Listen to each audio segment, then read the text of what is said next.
Низа забелешки од Европската Унија на конто на македонската економија. Од делегацијата на ЕУ во земјава алармираат дека долгот годинава бил висок, дури 43%, а заедно со оној на компаниите надминувал 50% од бруто домашниот производ. Проблеми биле детектирани и кај дел од домашните компании кои не плаќале даноци, што според нив дополнително оди на штета на државниот буџет. Она што загрижува велат е високиот степен на невработеност кај младите.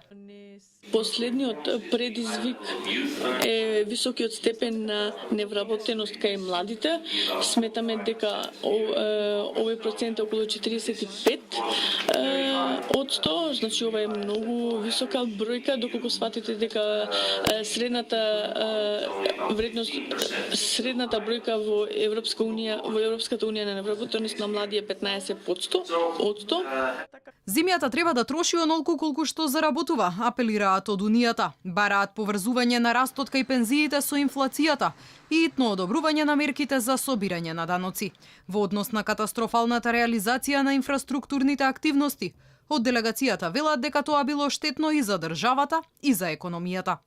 Кога зборуваме за големите инфраструктурни активности, како што се мостовите, улиците, проектите со енергија, на почетокот на годината државата планира, има еден план за трошоците кои што ќе ги има во таа година и после до крај на годината не се спроведува тој план.